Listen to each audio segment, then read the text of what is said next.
and you don't have to be there. You don't have to enjoy it. You can. I have to pay for it. I have to pay for it, but I have to pay. We all have to pay for it. Well, then we should all have a decision about whether or not we should pay for it or not. Have that referendum. Give us the democratic decision to choose who it is our money gets spent on. Or, as I mentioned before, the correct answer to the question is we should privatise the monarchy. If you want to pay for the monarchy, sign up to Monarchy Blue. Go for it. Speak with Ashok Kumar, Republican and Professor of Political Economy, Birkbeck University, and Charlie Ray, former Royal Editor at The Sun. Afternoon to you both. Ashok, why would a republic be better than the current system that we have in this country? Well, I mean, there's the sort of global question of why these other countries would want a king as the head of state. I mean, lots of polling data suggests that they don't really see any benefits from it. And you're seeing countries, especially in the Caribbean, pushing to break from it. Of course, Barbados being the most famous example of that.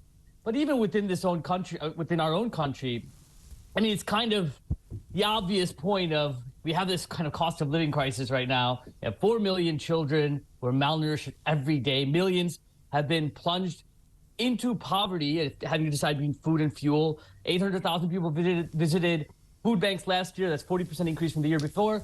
And then the other side, you have someone who we're told we have to celebrate their coronation purely because of the accident of birth, riding in on his golden chariot, sitting on his golden throne, wearing his golden hat, and inheriting 1.2 billion. But we're funding this at 250 million. And that's on top of, the last 2 years where we funded, the running cost, the Jubilee, Philip's debt, the Queen's debt, now this coronation. So it's upwards of $1 billion. It's not about him, though, is it, Ashok? I mean, he is the current head of state. He's the current king.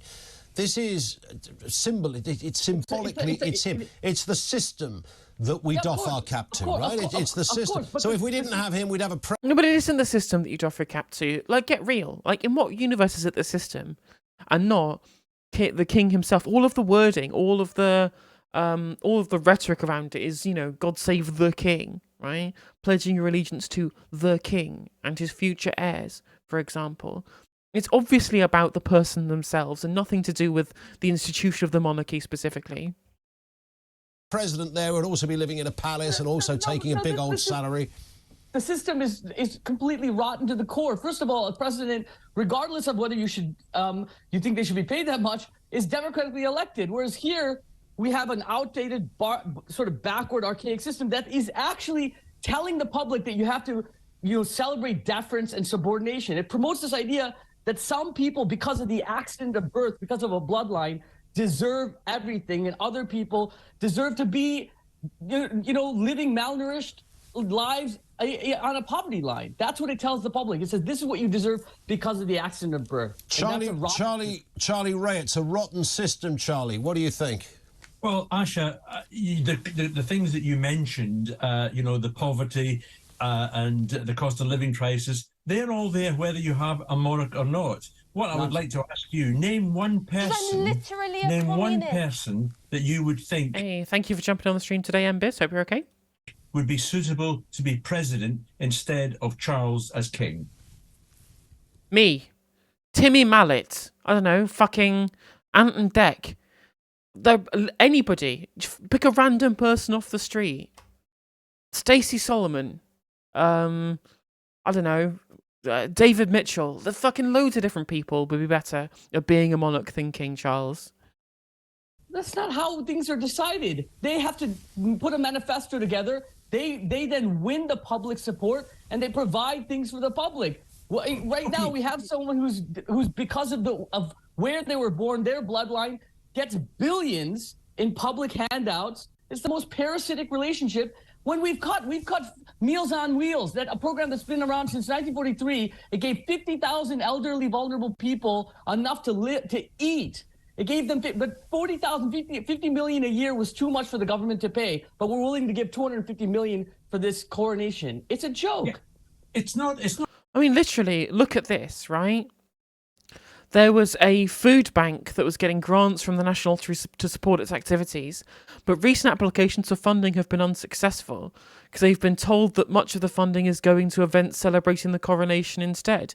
This isn't a case of it would usually be a case of one or the other, for example, when instead what we actually are getting is one. We're not getting it. We're, instead of getting money spent upon food banks or feeding the poor, we're literally having these funding is being funding these all the funding that would be going, these times where these things are actually genuinely getting cancelled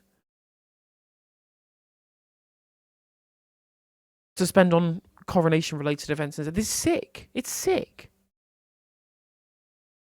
It's not a joke, Asha. It's not a joke at all. This is part of our heritage. This is... Yes, it is a joke. It's fucking incredibly cringe. Like, as in the words of Doug Stanhope, is this a country or a Renaissance festival? It's going to be a fantastic occasion, and you don't have to be there. You don't have to enjoy it. You can. I have to pay for it. I have to pay for it, but I have to pay. We all have to pay for it. But also, let's not forget the amount of money that... Well, then we should all have a decision about whether or not we should pay for it or not.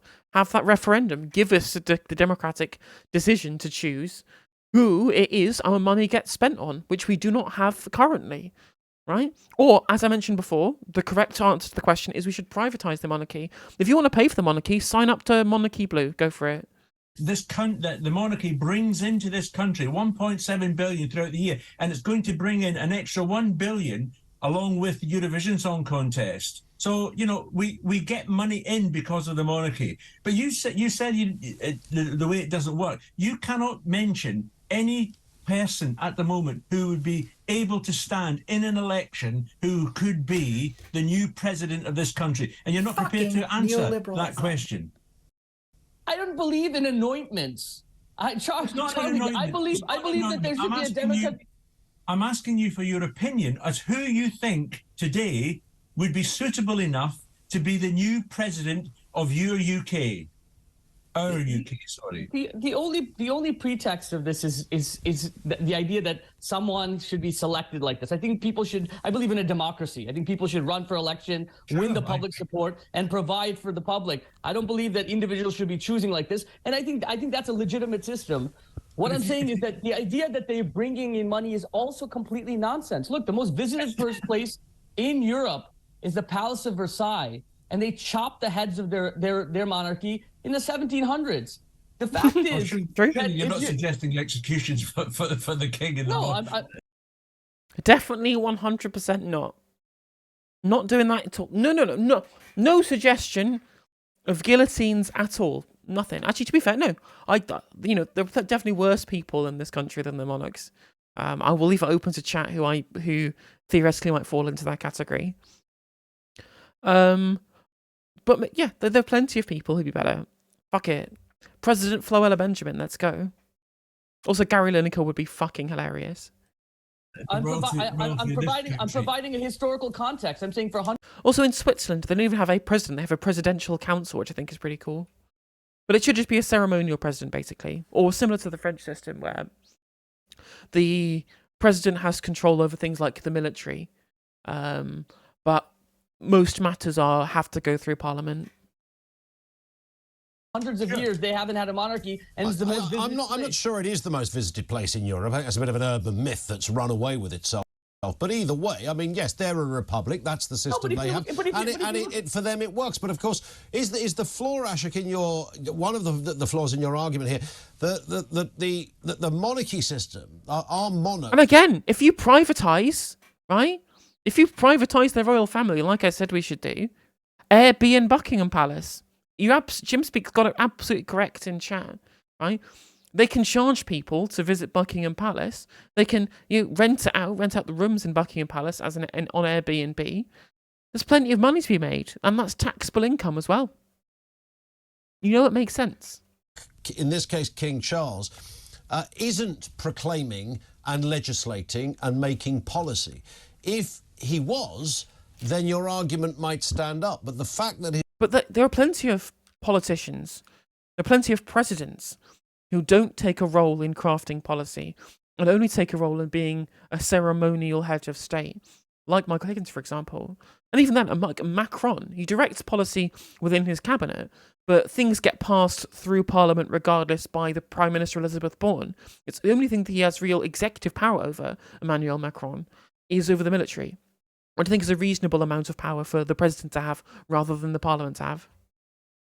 His role is, in some respects, symbolic, even though it's far more complex than that. That would address your concerns about a lack of democracy. It's symbolic. Fuckingham Palace, if you will, Martin. But they do have some legislative power. You know, it's not simply that they just exist as symbols of power. But it's also that it tells people, like I said before, it tells people from a very young age, from birth, that there are people that deserve things because of their accent, because of where they were born. We should live in a society that's meritocratic.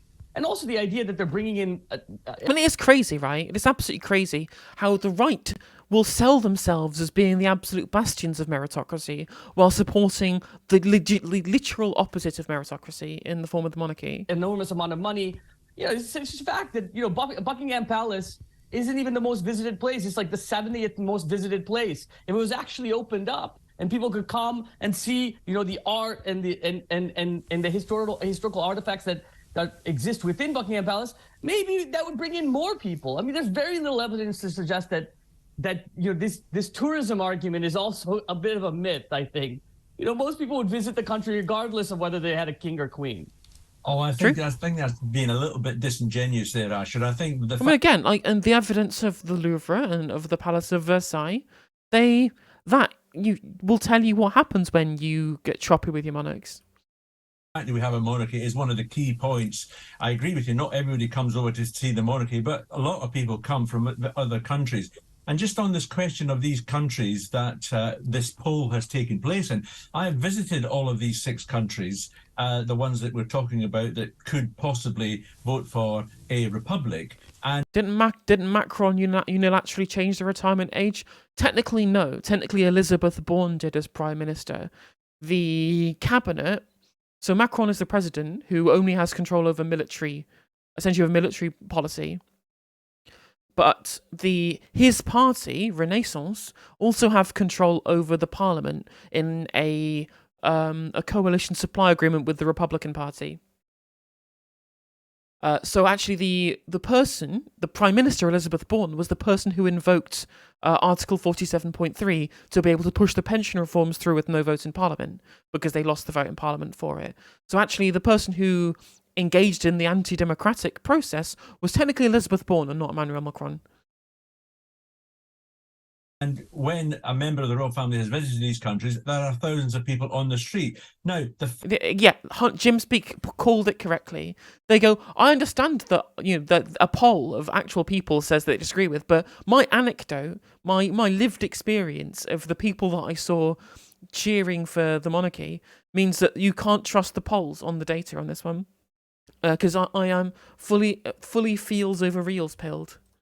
The fact that there is a possibility of voting for being a republic does not mean, because the in-depth analysis shows that these realms overwhelmingly want to remain part of the Commonwealth, as the Bahamas have, not as a Commonwealth country, but they want to get the benefits of the Commonwealth. It's a voluntary organisation. No one's going to stop them leaving the Commonwealth. It's a matter for them. And if they want to stay with the Commonwealth and still do trade with the country, Britain, absolutely fine. Ashok, can I ask, if the whole system that we're... And also, saying they want access to the economic benefits of the Commonwealth is not the same as saying they want to still be an established monarchy. Discussing here was cost neutral. So yes, a load of money goes in, but it was demonstrably proven that, you know, the money that comes in varying forms, in different ways, was neutral. Would that satisfy you? No, because it's a system that inculcates deference to the powerful. There is a reason why in France, for hundreds of years after they got rid of their monarchy, they change pension reform and people take to the streets. We do reforms in this country and we say, okay, the powerful did it. Let's lay down and take it.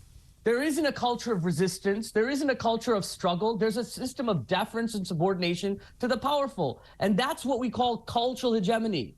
This is what the Italians... Well, you could call it a hierarchy. But is there not a hierarchy? And I don't mean a hierarchy of the individual, because that wouldn't be right, but a hierarchy in that there is a... Careful, Ashok, they'll call you Karl Marx again for quoting Gramsci.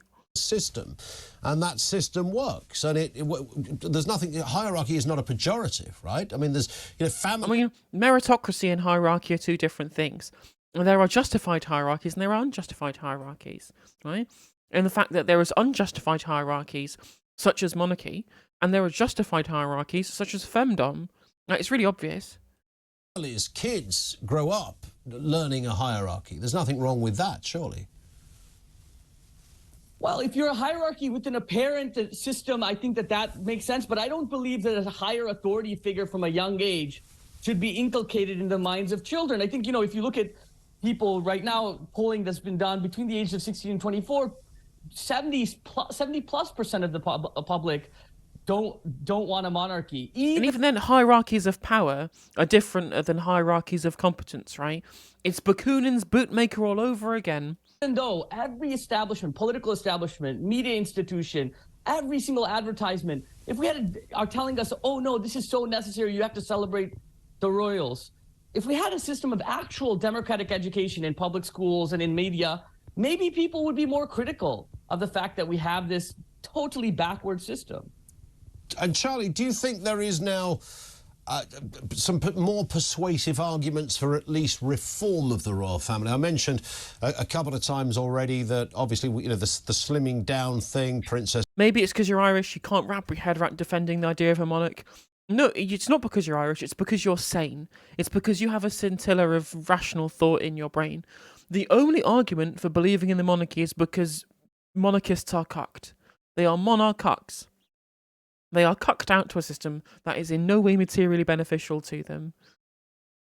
But it's, whether you're Irish or not, anyone who's rational, there's a sense of rationality or a sense of logic in their head, should be able to wrap around their head around the idea of being of supporting the monarchy. Obviously, if you're Irish specifically, that's going to make you even less likely to support a monarch, given the history of the Irish struggle against British colonialism. But regardless, if aliens came down to Earth, right, and looked at the monarchy as a concept, they would think it was demented, right? Even within a vacuum, it's a completely stupid system. There's no utility in it whatsoever. As Anne alluded to it in that Canadian TV interview, where there already has been a couple of notable figures who've legged it elsewhere for different reasons. It doesn't look quite as it used to. It looks almost like a quartet as we look at the royals today. Can it go further? Should it go further? Well, it can't go much further than the slimmed down version. I mean, and when that Princess Anne interview, she said that it was said at a time when there was a lot more of them around. Well, as you quite rightly just said, two of them have gone their own ways. One's been forced to go their own way. We've had the death of the Queen, we've had the death of Prince Philip, and some of the older members of the royal family who do the occasional job are getting quite old now, and they won't be around. I don't mean dead. I mean, they just won't be capable of doing any more jobs. So we really have got a slimmed down monarchy as far as we can go. Yes, do I think there could be more reforms? Yeah, I'm sure there will be more reforms. We have to wait and see. We've got a new king, the Queen. Privatisation. That's it's a reform. Go for it.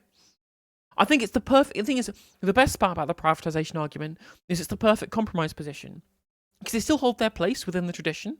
They still hold their place with being part of British culture and in British society, but they're no longer head of state. There's no longer the division of royals and commoners. There's no birthright adherence to who gets to be the head of state in the first place. We can replace it with a democracy. And the people who want to spend money on it can spend the money on it. It's the absolute best thing to do. Served on that throne for 70 years, and all the work that she did with the Commonwealth and everything else has passed judgment by a great many people, not just members of the public, but higher up and round the world, as a good thing. We have to wait and see if Charles will be as good. He hasn't got as long as is on the throne. And Ashok, just a final point. I mean, on Saturday, I know you'll be there with your big Union Jack hat on, watching the whole thing. Over the years, I've shared I understand notionally what you're talking about, but then when I'm thinking back to the last Jubilee, you know, the Queen came down the Thames on a boat, Madness were on the balcony singing. I couldn't have had more of a buzz about... There I am, you know, looking grumpy in the morning thinking, I'm not going to join in with any of this. All of this kicks off, and I couldn't have been more buzzed up if you plugged me into the mains. And I just thought, I can't necessarily quantify it. Intellectually, I couldn't write a dissertation on it, but something about the pomp, the ceremony, the symbolism, what marks your country out, the identity of your country, the history, the theological strands that come from it, and various other things. There's something that you can't necessarily define. I buy that, but you wouldn't really, seriously, Ashok, want to ban it. Listen, a couple centuries ago, every single person in the world was ruled by a monarch that they thought had a divine right. They were literally related to God. And 90% of the world said, let's get rid of this. This is an outdated, backward system that enshrines privilege in the minds of everyone from the day you're born. Yeah.